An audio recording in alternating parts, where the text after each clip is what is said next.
While singing Can't Help Falling in Love, Elvis saw a man in the third row hit a child in the face. Elvis stopped in the middle of a word. The band played for a short time before they realized something was wrong. There were guards who tried to stop Elvis from leaving the stage. "That's all he said, get that man out right now." The Las Vegas Hilton was the place in March 1974.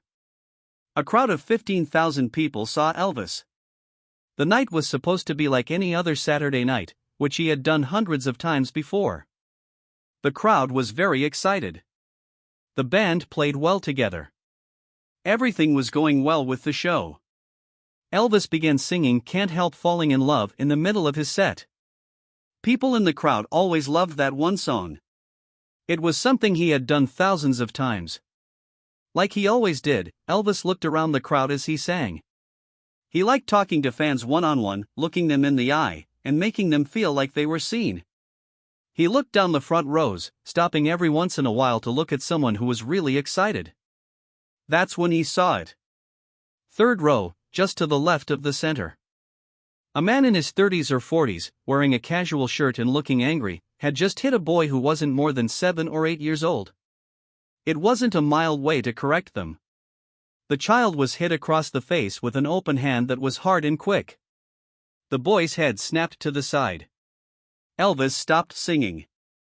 Not at the end of a sentence or when there is a pause. During a sentence, his voice just stopped. The band kept playing for a few more bars before the guitarist noticed Elvis had stopped and started to tell the others what to do. As they played, one by one, they stopped. Within seconds, the arena was completely silent, except for the confused mutter of 15,000 people who didn't understand what was going on. Elvis looked at the third row while he was on stage. His face had changed from that of a warm, interested actor to one that was hard and focused. People in the room looked after his eyes and tried to guess what he was seeing. In the wings was Elvis's road boss, Joe Esposito. He knew right away that something was wrong and walked toward the stage. Elvis showed the third row of seats. When he spoke into the mic, his voice was quiet, but the sound system in the arena could clearly hear it. Someone in the third row hit a kid. It was very quiet in the field. 15,000 people looked at the third row. It wasn't clear to anyone at the time, but the guy Elvis was pointing at was named Gerald Thompson. He looked around nervously as he realized that everyone was staring at him. Elvis said, "Sir," still talking into the mic. His voice was cool but firm. "Get up." Thompson didn't do anything. Elvis might let it go and come back to the show, so he kept his head down and tried to fit in with his seat. It was Elvis again, "Stand up." Now, security guards near the stage began to move. They didn't know what was going on, but they knew they needed to be ready for something. The man slowly got up. The boy next to him, who was his son, was quietly crying with one hand on his red cheek. Elvis moved to the edge of the stage to get as close as he could to the third row. He was followed by the lights. "Did you hit that kid?" Elvis asked. Thompson turned around and saw a million faces looking at him. Thompson said defensively, "He was acting badly." His voice barely broke through the tense quiet. "That's my son. You have no right to know how I punish him." Elvis said, "It was my business as soon as you did it in my venue during my show." Even though he had control over his voice, everyone could hear the anger in it. When Joe Esposito got to the stage, he tried to get Elvis's attention. He called out briefly, "Elvis, let security take care of this." Joe wasn't seen by Elvis. He looked at Thompson the whole time. Elvis spoke into the mic, "Security. Get that man out of here right away." 2 security guards started to walk down the aisle toward the third row, but stopped because they weren't sure what to do. Someone had never been kicked out of an Elvis show for something like this before. Most of the time, it was drunk fans or people trying to rush the stage. This was different. "Elvis," Joe said again, this time more quickly, as he climbed onto the stage. "You should let them take care of it. There are steps to follow." Elvis took the mic away from his mouth and talked to Joe directly. It was so quiet that no one else could hear. "They better get him out of there quickly, or I'm going down there myself." Joe was aware of that tone. Elvis wasn't just threatening to do something. He looked at the security guards in the aisle, who were still not sure what to do. Do what he told you.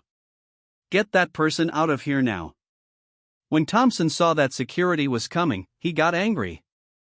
I can't be thrown out. This is what I paid for. I'm allowed to be here. Elvis used the mic one more time. When you hit a child, you lost that right. The guy sitting next to Thompson was his wife Sandra, who was crying. She was trying to protect the boy while also trying to calm Thomas down. Gerald, don't worry about it. Let's go. His voice rose as he said, I'm not leaving. I did not do anything wrong. The kid was being bad. I hit him. That's what dads do. This makes no sense. The guards made it to the third row. You need to come with us, sir. Thompson stood up straight and said, I'm not going anywhere. Elvis did something at that moment that stopped Joe's heart. Giving his mic to a backup singer, he walked to the edge of the stage and began to climb down toward the crowd. Joe yelled, Elvis, stop, but Elvis was already moving. As Elvis walked through the front rows toward the third row, they split apart. The security guards were shocked by what was happening and didn't know whether to help Elvis or stop him. Elvis got to the third row and stood right in front of Thompson. With Elvis standing only 2 feet away, Thompson didn't seem quite so rebellious. Stand up, Elvis said softly. Thompson stood up, even though he was scared. Elvis said, I saw what you did. His voice was so low that the microphone couldn't pick it up, but people close could. That boy was trying to watch a show when you hit him hard in the face. That tells me everything I need to know about you as a man. Thompson tried hard to sound tough but failed. You don't know anything about me or my family. Elvis told him, I know you're the type of man who hits kids. I now know everything I need to know. Security will lead you out of the building. You can either be quiet or make a fuss, and I'll make sure everyone in this arena knows what you did. Pick. Thompson took a look. A huge crowd was there to watch. His wife was sad. His son was scared. And Elvis wasn't going to give up. That's fine, Thompson said. I am going to leave. Elvis said, good choice. He got on his knees so that he was level with the boy. Hey, buddy. What's your name? The boy whispered while sniffling, Michael. Michael, you didn't do anything wrong, Elvis kind of said. This evening's events were not your fault. It was just for fun to watch a show. The boy wiped his eyes and nodded. Elvis raised his head to look at the mother, Sandra Thompson. Do you need help, ma'am? Can you and Michael go somewhere safe? Sandra just nodded, feeling upset and overjoyed. We're okay. I'm sorry. I'm really sorry. Elvis told her, you don't need to say sorry. You did not do anything wrong. Elvis got up and looked around at the guards. Get him outside and call the police. I need a report to be turned in. One of the guards looked like they weren't sure what to do. Elvis, I don't think we can. Elvis said over and over, call the police. In front of 15,000 people, that man abused a child. It should be written down. As security led Thompson away. He still said he wasn't guilty and that he had done nothing wrong. Elvis got back up on stage. There was no sound at all in the venue. It was hard for everyone to know what to say or do. Elvis took a seat at the mic and looked out at the crowd. I'm sorry for the interruption, he said. But let me be clear about something. It doesn't matter who you are. It doesn't matter if you bought a ticket. It doesn't matter if you're having a bad day. You can't hit kids. Not at my event and not anywhere else. I will stop it if I see it happening. The crowd burst in cheers. It wasn't the normal cheering and yelling. This was different. This was acceptance, help, and esteem. Some people got up. There was cheering for almost a minute. When it was finally calm, Elvis turned around and saw Sandra still sitting with Michael in the third row. You and your son are welcome to stay and watch the show, ma'am. On the house, security will make sure you're safe and happy. After that, Elvis stopped the band. Let's start over and try this again. He began to sing Can't Help Falling in Love over. He sang it all the way through this time. But everyone saw that he kept looking over at the third row to make sure Michael and his mother were okay. When the show was over, Elvis asked Joe what was going on with that family. The police came and took statements. Thompson was given a ticket for attack, and the boy's mother and father stayed for the whole show. The police moved them to a better spot. The boy was happy when it was over. His mom wants to say thanks. Elvis told them to come back. Sandra Thompson and Michael were in Elvis's dressing room a few minutes later. Sandra was scared and still thinking about what had happened. She started by saying, "Mr. Presley, I don't know what to say." Elvis told her, "You don't need to say anything." He got on his knees to talk to Michael. "Guy, did you have fun?" Michael gave an eager nod. Elvis smiled and said, "It was the best night ever." "I'm glad." "Hey, you want a souvenir?" A scarf like the ones he gave to fans at shows was taken off and tied around Michael's neck. "That's it. You'll remember this tonight." Michael's eyes got really big. He saw that his mom was crying again, but this time she was crying happy tears. Sandy said, "Thank you. Because you stopped the show, stood up for my son, and made Gerald deal with the consequences." Elvis got up. "I hope everything works out for you and Michael, ma'am." She quickly said, "If things at home aren't safe, they will be."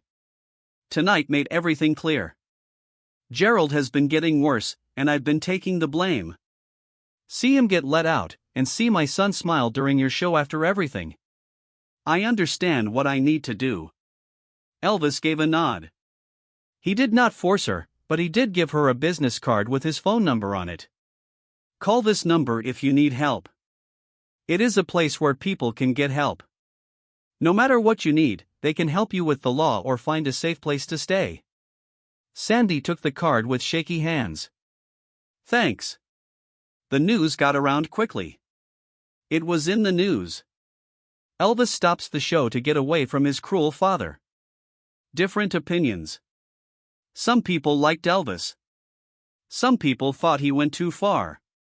Elvis didn't care what people said about him. After 2 weeks, he was honest in an interview.